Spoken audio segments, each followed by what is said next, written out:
Tomorrow is a day called Ekadashi here in the ashram, and it's supposed to be beneficial to fast on that day. If you watch the natural cycles of the body, based on this natural cycle, once in one mandala, that is one mandala is 40 to 48 days, in these 48 days, 3 days will happen where your body does not need food.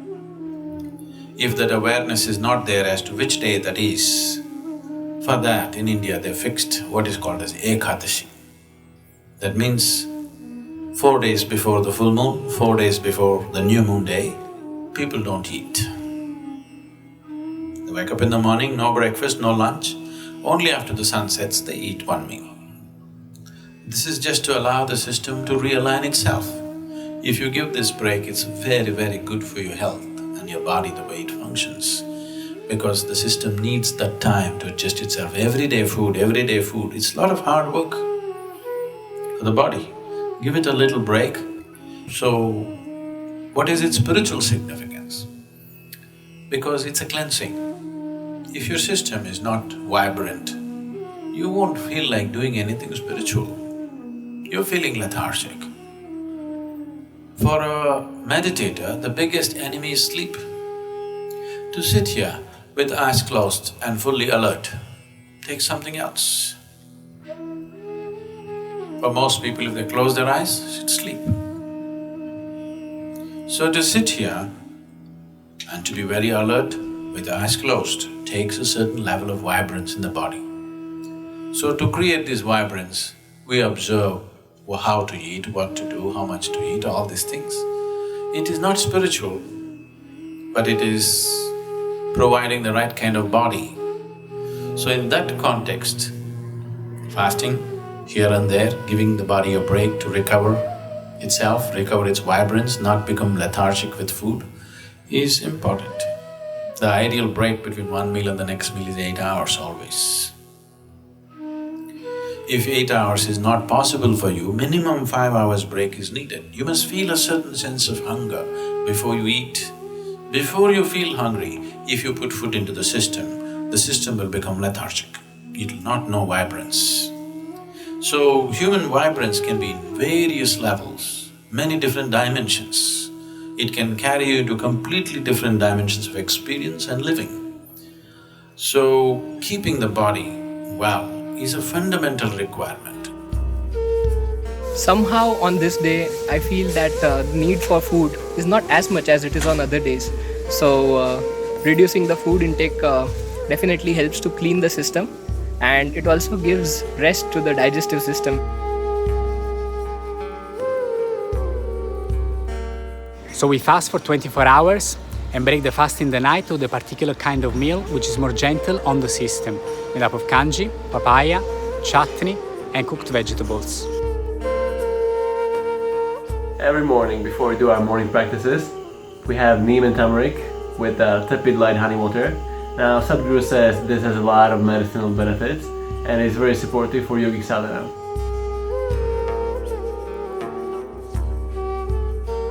Anything that you borrow from the planet, it will cause a certain level of inertia in the system.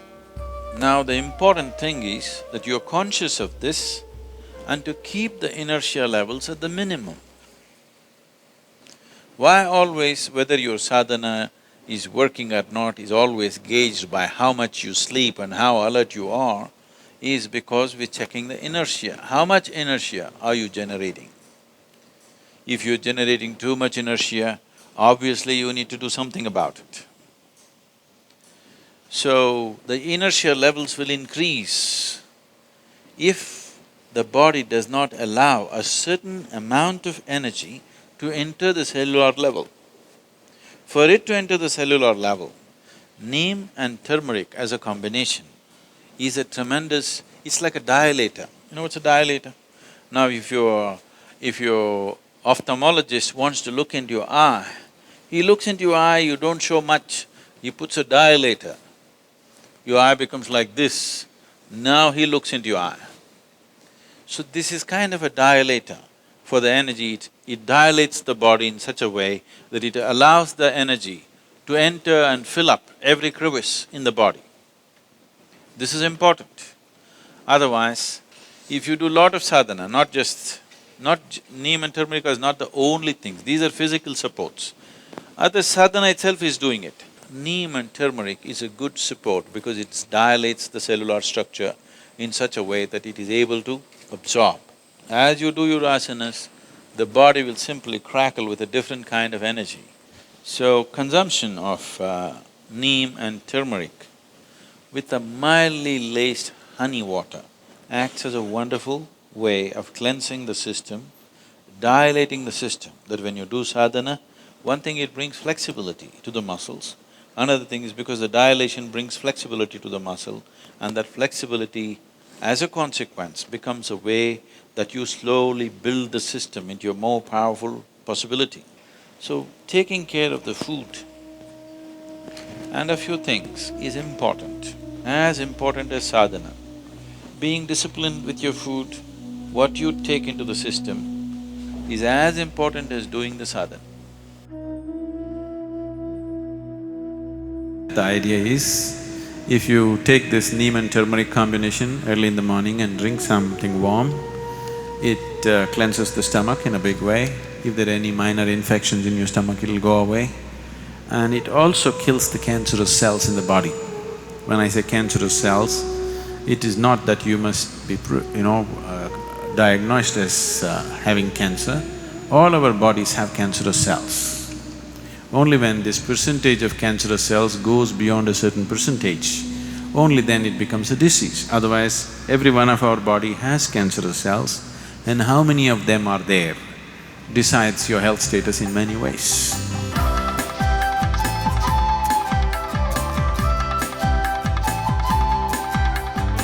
We just got done with our morning practice sessions and headed for the brunch.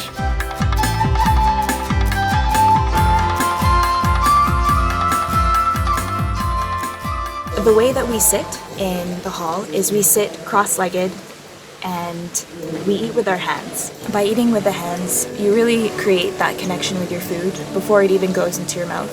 Another aspect of how we eat in the hall is we eat in silence. It really helps you be more conscious and aware. And why this is important is because I've become more aware of how my body is while I'm eating. In situations back at home or watching TV while eating, you put your hand into the bag of chips and all of a sudden there's no more chips left. But when you eat this way, consciously, you can better feel the sensations in your body and to know when to stop.